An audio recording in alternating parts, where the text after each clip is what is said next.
Greetings, Star Wars fans, whether you're a Beast Rider of Onderon, perhaps maybe you're a member of Wedge Antilles' Rogue Squadron. My name is John Edward Lee, and I'm here with another Expanding Universe Books and Toys, that 90s series.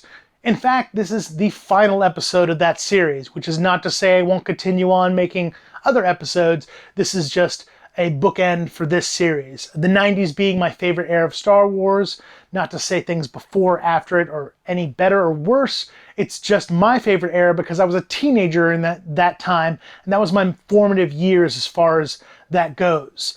A lot of great stuff came out in the 90s, and before I get into it, I'm not going to cover Crimson Empire. I haven't done that in this series, but that's because in my first or second episode, I sort of covered that already. That is a little bait for you to go watch those first two episodes if you haven't already. So I feel like I've got it covered. What this is to do the series that sort of didn't have a lot of merchandise, didn't have a lot of action figures, not like Shadows of the Empire did, or Heir to the Empire, or Dark Empire. These are the things that were great stories that sometimes get overlooked, but had an impact on the Star Wars universe beyond just the extended universe. One of those being one of my absolute favorite series of all times, Tales of the Jedi. Tales of the Jedi is a series that takes place about 4,000 years before the original movies. George Lucas had this thing where he was like, you can't tell stories about Anakin Skywalker's time period because I'm going to cover that later, which ultimately he did. So they went, well, let's go way back. So Tales of the Jedi is a series that takes place way before where there are Jedi everywhere. They're not extinct yet. The Republic is thriving, but it's a little bit more archaic. It's almost like a medieval version of Star Wars, which is not to say it's, dragons and magic and no technology. It's more like the ships look older. They look like they have sails, things like that. The galaxy isn't as widely traveled yet. The governments that are involved are more kingdoms as opposed to, being democracies like we know from the movies and the current canon. I love this cover. It's the first time in my life I saw more than two lightsabers in an image at the same time. I flipped out when I saw this. Great series. Went along to do a whole lot of sequel series as well, including Dark Lords of the Sith, which is a great series. The first time I saw that issue cover, I didn't know that they weren't talking about Anakin Skywalker. So I assumed this was Anakin Skywalker. He looks like Darth Vader. He's got the green saber, the flames. I was like, wow, we finally get that story. When I finally read it, I went, no. That's not what we got. That's not what this is. I got something actually a lot richer, a lot better. Not to say that the prequels are bad. I love them. But getting a story that takes place in a different era of the galaxy that I knew already was very, very cool. They went on to have more series, one of which being the Golden Age of the Sith, which takes place about 1,000 years before Tales of the Jedi. That one involves the Sith race of people living on their planet who eventually develop a connection to the dark side, and then the Sith as we know that spawned from them and are named after them. That one was really cool because it was even older, so the technology was even older looking. The lightsabers that they had like a cord connected to a battery pack to power them. Really cool stuff. That's not the oldest story in the old expanded universe. Dawn of the Jedi, which came out in the 2000s, is about 20,000 years before that, where they use metal swords. But that's not the 90s. That's not what we're talking about. We're talking about Tales of the Jedi. Now, they did release a comic pack with Ulic Qel-Droma and Exar Kun, but of course, that set is now worth more than $500. I don't think I'm ever going to get to own that at this point. It came out in a period where I was not collecting. But that doesn't mean that it's not really cool and well deserving of the worth that it's gained. Now, of course, anything in the 90s that had any merit got a West End Games role-playing game book. And of course, Tales of the Jedi was no exception. Just like the other ones, it sort of uses images from the comic as well as giving you a whole lot of information on how to play the role-play game in that world. A lot of great characters came out of this. Nomi Sunrider, Ulic Keldroma, Exar Kun, lots of cool characters. And one of them I really like is Master Thulm, who sort of looks like a giant dinosaur. He's sort of the opposite of Yoda. Yoda's a little dude where you're like, how is this guy a Jedi? He almost looks like an animal, but is an amazing and wise Jedi Master. I think he kind of looks like that thing from Hercules that shot like the tennis balls out of its nose. Really, really, really cool stuff. Of course, Tales of the Jedi led to greater things like Knights of the Old Republic, the video game comic book series, the Old Republic comic series and video game as well, and created an era before the movies. The new canon has, until the last year, has stuck to just Phantom Menace through Rise of Skywalker. Now with the High Republic, they're starting to get a little bit back further. That takes place about 230 years before the movie, so it's not as far back, but still has that flavor of being older and a different era when Jedi were thriving. Tales of the Jedi certainly inspired that. Going on to the next series, one of the big book series that came out at the time was the X-Wing series, first one being X-Wing Rogue Squadron, about Wedge Antilles and his squad.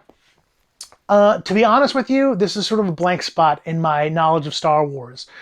They didn't bring these out as unabridged audiobooks, and I have an attention issue where I just cannot sit down and read a book and be still. I have to move my hands around. So I need to wear headphones and listen to an audiobook so that I can walk my dog and cook food and clean and things like that.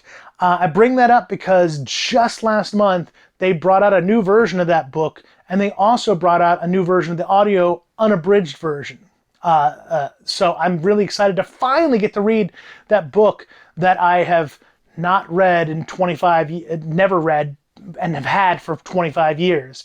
So very cool to get into that. Now what they did have was a comic book series, and there's Wedge right on the cover, and of course an X-Wing in the background. This is a great series. It was kind of, a parallel to the books. I believe they're actually adaptations of the books. I could be wrong. One of the cool things about X-Wing Rogue Squadron is a lot of the pilots were aliens. You never got to see that in the movies, but that was all a huge thing in the comic series. One of the things about it that's cool is the characters that came out that had long-standing effects on the rest of the stories that came out afterwards. One of those is Baron Soontir Fel, as you can see right here. He was a TIE fighter pilot that eventually realized that the Empire is not the way to go, and he defected, which is what happened with Wedge Antilles and Hobby in Rebels.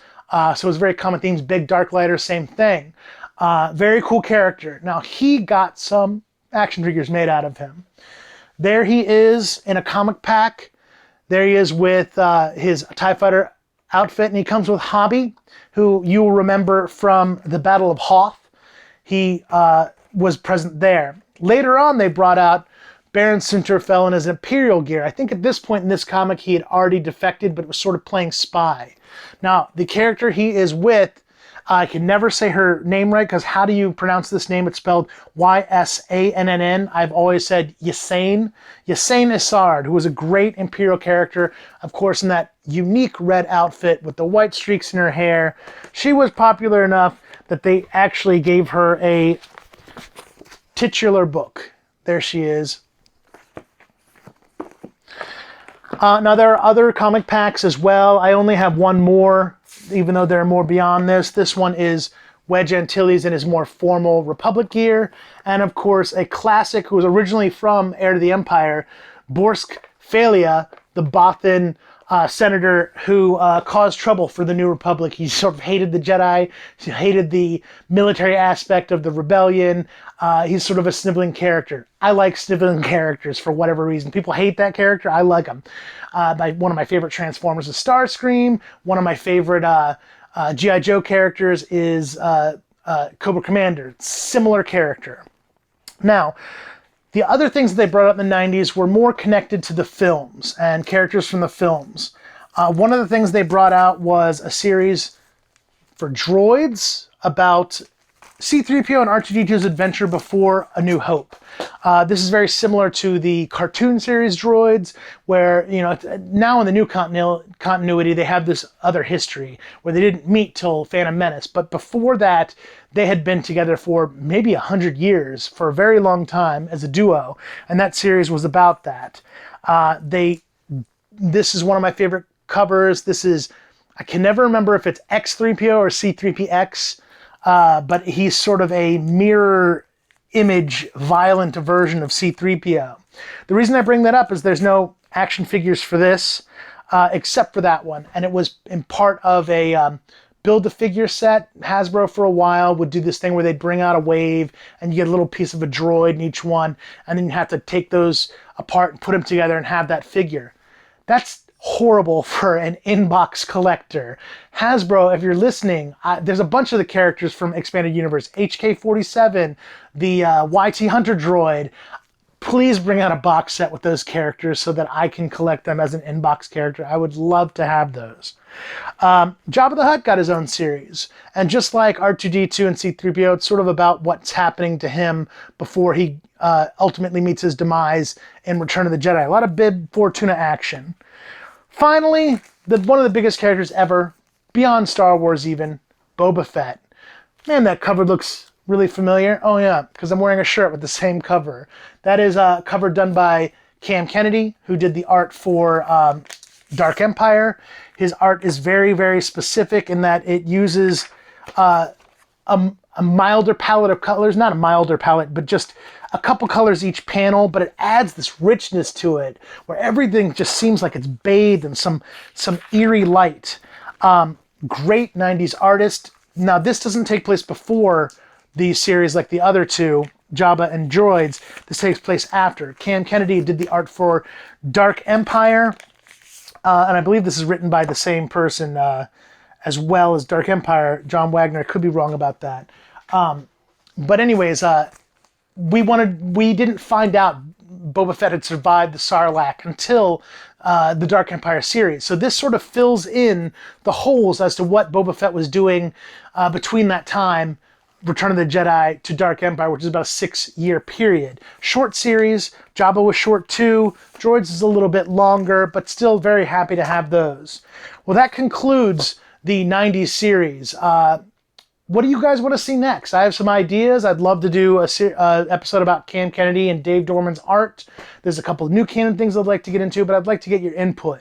I'm sort of like C-3PO in Return of the Jedi, speaking to a bunch of Ewoks, and you're my Ewoks. So tell me what you want to hear. You know, I'd love to see what you guys are interested in. Of course, I would talk about this all day, but a little direction never hurts anybody. Please remember to subscribe, share, and like. If you're watching this on Instagram, my link to my YouTube, I don't know why I'm pointing up, like if you can see it right there. My link to my YouTube page is in my bio. Check it out. Like, subscribe, share. Let me know what you think.